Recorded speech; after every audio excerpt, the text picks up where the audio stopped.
या दीप प्रज्वलनाच्या कार्यक्रमाने सुरुवात होत आहे। या देवी सर्वभूतेषु विद्यारूपेण संस्थिता नमस्तस्यै नमस्तस्यै नमस्तस्यै नमो नमः।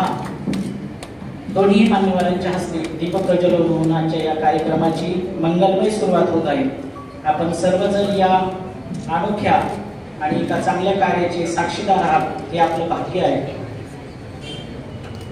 सर्व मान्यवरांना विनंती करतो की आपण दीप प्रज्वलन करावं। आदरणीय अशोक सर, आदरणीय भोपळे मॅडम, आदरणीय विद्यार्थी शुक्ला सर, आपण सर्वांनी दीप प्रज्वलन करावं।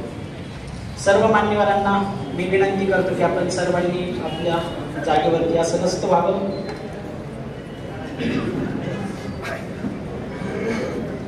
यानंतर आपल्या व्यस्त कार्यक्रम नियोजनामधूनही आपल्याला वेळ काढून आदरणीय श्री राहुलजी रेखावर सरांनी आपला सर्वांना वेळ दिली, त्याबद्दल त्यांचं मी अभिनंदन करतो, त्यांचा आभार मानतो। आणि मी आदरणीय श्री शांतीलालजी मुथा सरांना विनंती करतो की आदरणीय श्री राहुलजी रेखावर सरांचं आपण स्वागत करावं।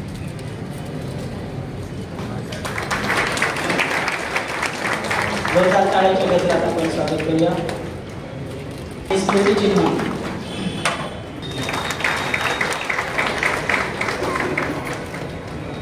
धन्यवाद सर, धन्यवाद। मी आता जास्त वेळ न घेता आदरणीय श्रीमती वर्षाराणी भोपळे मॅडम, समता विभाग प्रमुख एसीआरटी यांना विनंती करतो की आजच्या कार्यक्रमाचा आपण प्रास्ताविक करावं। आदरणीय श्रीमती वर्षाराणी भोपळे मॅडम। नमस्कार। राज्य शैक्षणिक संशोधन व प्रशिक्षण परिषदेचे माननीय संचालक श्री राहुल रेखावारजी सर, त्याचबरोबर मुथा फाउंडेशनचे संस्थापक शांतीलाल मुथा सर, त्याचप्रमाणे व्यासपीठावर विराजमान असलेल्या Minal madam, Ashok sir, Shukla sir, तसेच या प्रशिक्षणासाठी सर्व जिल्हा शिक्षण व प्रशिक्षण संस्थेमधून आलेले माझे सहकारी जिल्हा नोडल ऑफिसर, तसेच आपण सर्व शिक्षक बंधू आणि भगिनी, आपल्याला सर्वांना माहितीच आहे, मागे आवाज येतोय ना? आपल्याला सर्वांना माहितीच आहे की आपण या ठिकाणी राज्य शैक्षणिक संशोधन व प्रशिक्षण परिषद आणि शांतीलाल मुथा फाउंडेशन यांच्या संयुक्त विद्यमाने मूल्यवर्धन या कार्यक्रमाच्या राज्यस्तरीय प्रशिक्षकांचे प्रशिक्षण यासाठी या ठिकाणी उपस्थित झालेलो आहोत। तर मूल्यवर्धन म्हणलं की आपल्या लक्षात येते की मूल्याविषयीचा काहीतरी कार्यक्रम असणार आहे म्हणून।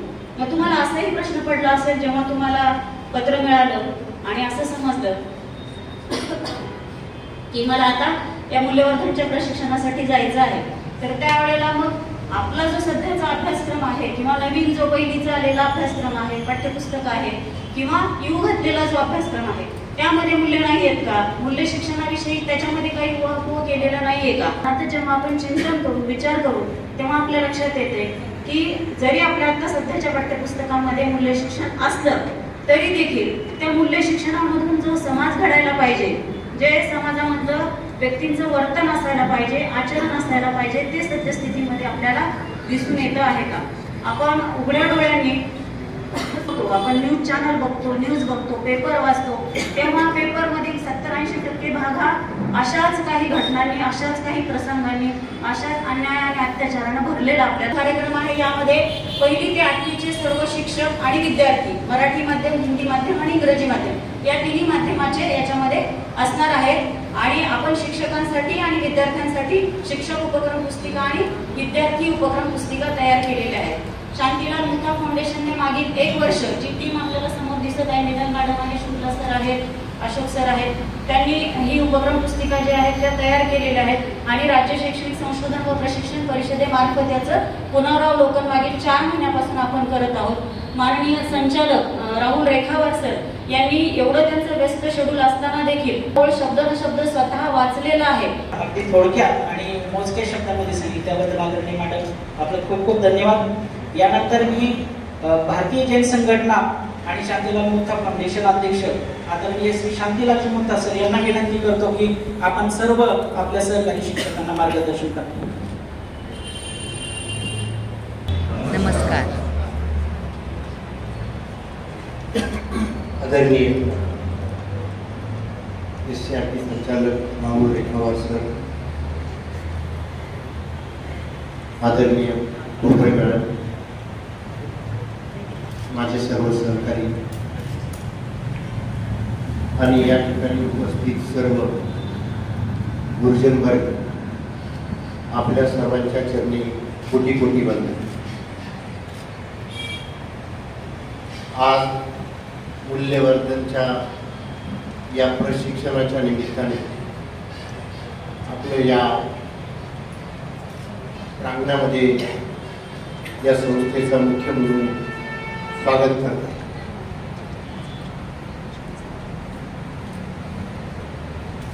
महाराष्ट्रासारख्या पुरोगामी राज्यामध्ये आज संपूर्ण देशाच्या कंपॅरिझनमध्ये महाराष्ट्राच्या जिल्हा परिषदेच्या शाळेच्या शिक्षकांचं कर्तृत्व, शिक्षकांचं काम हे संपूर्ण देशामध्ये कितीही मोठ्या पद्धतीने संशोधन केलं तरी सर्वात उत्कृष्ट राहील अशी आमची शिक्षक मंडळी आहे.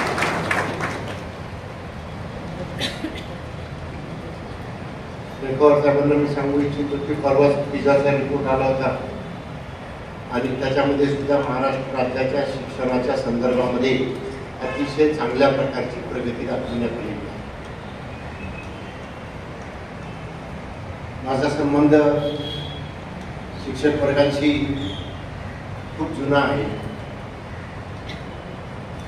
जेव्हा 2009 मध्ये सर्वप्रथम मूल्यवर्धन कार्यक्रमाची संकल्पना तयार झाल्यानंतर, विषय तयार झाल्यानंतर, प्रोग्राम तयार झाल्यानंतर मला इम्प्लिमेंट करायचा होता, तेव्हा मला बीड जिल्ह्यातल्या आष्टे आणि पाटोदा या 2 तालुक्यातील 450 शाळा शासनाने सांगितलं की या 450 शाळेमध्ये तुम्ही प्रयोग करू शकता. आपल्यापैकी कोणाला माहिती आहे का या संदर्भातली माहिती आहे? 2009 आपल्याकडे 2016 ते 20 4-5 लोकांना माहिती आहे की 2009 ते 15 आम्ही 450 शाळांमध्ये मूल्यवर्धन राबवलं. जसं आता भोपळे मॅडमने सांगितलं तसाच प्रश्न निर्माण होत होता की आमच्याकडे अभ्यासक्रमामध्ये मूल्य आहे, आम्ही मूल्य शिकवतो, मग हे वेगळं का? तर प्रश्न असा आहे की 100% आपल्या अभ्यासक्रमामध्ये मूल्य आहेत आणि त्याला अनुसरून, त्याला अलाइन होऊनच आपण हा कार्यक्रम आखलेला आहे. नंबर 2, जी काही मूल्य आहेत ती मूल्ये एक्सप्लिसिटली मुलांच्या वरती अंगीकारणं आजच्या परिस्थितीमध्ये जरुरी झालेलं आहे. गेल्या काही वर्षामध्ये शिक्षणाच्या पद्धतीमध्ये बदल झालेले आहेत. गेल्या काही वर्षामध्ये टेक्नॉलॉजीचं आगमन झालेलं आहे. गेल्या अनेक वर्षामध्ये पाश्चात्य संस्कृतीचं आगमन झालेलं आहे. गेल्या अनेक वर्षामध्ये मुलांना इन्फॉर्मेशनला ॲक्सेस मिळालेला आहे. मोबाईल आहे, इंटरनेट आहे, टेक्नॉलॉजी आहे. त्यामुळे मी जेव्हा शाळेमध्ये शिकत होतो, जिल्हा परिषदेच्या शाळेमध्ये मी शिकलेलो आहे. अभिनंदन. मी जेव्हा शाळेमध्ये शिकत होतो तेव्हा त्या शाळेतले पुस्तकं, 4 पुस्तकं हेच माझ्या डोक्याचं खुराक होतं. त्याच्यापेक्षा जास्त माझ्या डोक्याला चालना मिळत नव्हती किंवा मला काही वाचायला मिळत नव्हतं खेड्यापाड्यामध्ये. परंतु आत्ताच्या परिस्थितीमध्ये मुलांना इतकी इन्फॉर्मेशन ॲक्सेस झालेली आहे की आमच्यासारख्या 70 वर्षीय वयोगटातल्या माणसाला घरामध्ये कुठल्याही प्रकारची अडचण असेल तर मला आमच्या नातवाला विचारावं लागतं, अरे मला जरा याची माहिती करून देतो का, मला जरा हा मोबाईल चालू करून देतो का, मला जरा इकडची ही माहिती करून देतो का, मला जरा याच्यावरती ChatGPT मध्ये जाऊन बघ याच्यावर काय आहे. की आम्ही करतो की नाही करतो? हा, म्हणजे आपण नातवाकडनं शिकायला लागलेलो आहोत. मग अशा वेळेला आपण मुलांना शिकवताना किती मोठ्या प्रमाणावरची आव्हानं आमच्या अंगावरती येत असतात ह्याचा आम्हाला विचार करणं गरजेचं आहे. दिवस बदलत जातो. अशा या परिस्थितीमध्ये आपलं व्हॅल्यू स्ट्रक्चर सुद्धा थोडं कोलॅप्स होत चाललेलं आहे. अगदी 6वी, 7वी, 8वी मधले मुलं सुद्धा व्हायलंट झालेले आहेत, इनपेशंट झालेले आहेत. तडक दिशी रागवतात, तडक दिशी आईबापांना टीचरला उलट बोलतात, मारामाऱ्या करायला मागं पुढे बघत नाही, खून करायला मागं पुढे बघत नाही. मुलांच्या आचरणामध्ये फरक पडत चाललेला आहे. मुलांच्या वैचारिक पातळीमध्ये एकीकडे वाढ होत चाललेली आहे आणि दुसरीकडे थोडस आचरण बदलत चाललेलं आहे. त्यामुळे आपल्याला त्याच्यातून मार्ग काय काढणार? मूल्य हे शिकवले जात नाही, मूल्य हे लादले जात नाही. तुम्ही थोपा ते उलट करते. घरामध्ये तुम्ही जर मुलांना थोपवायचा प्रयत्न केला, वर्गामध्ये मुलांना थोपवायचा प्रयत्न केला, ते उलट करणार. मग मूल्य लादले जात नाही, मूल्य शिकवले जात नाही. मग मूल्य आत्मसात करण्यासाठी वातावरण निर्मिती केली,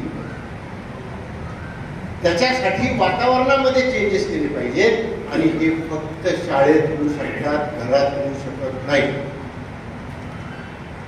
त्यामुळे आम्ही लोकांनी असा विचार केला की या विषयावरती आपल्याला शाळेला अनुसरून, अध्ययन निष्पत्तीला अनुसरून, शिक्षण पद्धतीला अनुसरून, करिक्युलमला अनुसरून, NEP ला अनुसरून, NCF ला अनुसरून, राज्य शैक्षणिक धोरणाला अनुसरून एकही प्रकारची त्याला न सोडता त्या सगळ्या गोष्टी पकडून, हे माझ्या महत्वाच्या गोष्टी आहेत, पकडून मला चेंज करायचे. म्हणून आपण मूल्यवर्धन हा विषय एक वेगळ्या पद्धतीने समोर आणला. हे मी माझ्या डोळ्याने प्रत्येक जिल्ह्यात अनुभवलेले आहे. एकही जिल्हा असा नाही ज्याच्यामध्ये मी गेलेलो नाही, एकही जिल्हा असा नाही. सर मी अख्खा महाराष्ट्र 35 वर्षापूर्वी बाईक गेलो, एकही सेकंद गाडी टच केलेली नाही. सर या महाराष्ट्रातल्या 20-20 हजार खेड्यामध्ये पाण्यासाठी काम करण्यासाठी आम्ही दिसतो आहोत. कारण आमच्या खेड्यामध्ये दोनच प्रॉब्लेम आहेत, पाणी आणि शिक्षण, दुष्काळाची परिस्थिती, शेतकरी. त्यामुळे आम्ही ह्या सर्व गोष्टीवरती रात्रंदिवस काम करून आमच्या महाराष्ट्रातल्या खेड्यापाड्यातल्या लोकांना एक पाण्यातून सुटका कशी मिळेल आणि दर्जेदार शिक्षण मिळून आमची नवीन पिढी पुढे कशी जाईल, यासाठीचा आम्ही सातत्याने प्रयत्न. त्यामुळे 9 ते 15 मध्ये ह्या इम्पॅक्ट असेसमेंट केला. मग सुधारित मूल्यवर्धन तयार केलं. मग तो सुधारित मूल्यवर्धन महाराष्ट्र राज्याच्या मुख्यमंत्र्यांच्याकडे घेऊन गेलो. हे बदल हे 2 मिनिटांमध्ये फिल्ममध्ये आणणं आणि ते दाखवणं आणि ते दाखवून ते एक्झिबिट करणं लोकांच्या समोर काही कंपल्सन नाही केला. कंपल्सन नसताना त्यांनी ते काम केलं. माझ्याकडे अशा 25-30 सक्सेस स्टोरीज. स्वतः शिक्षक सांगतात की मूल्यवर्धनामुळे आधी माझ्यात बदल झाला आणि नंतर विद्यार्थ्यांच्या मध्ये बदल झाला. एक दिवशी सर फुलकुटवारसाठी आपली कमिशनर घेतले, ते गोंदियाला CEO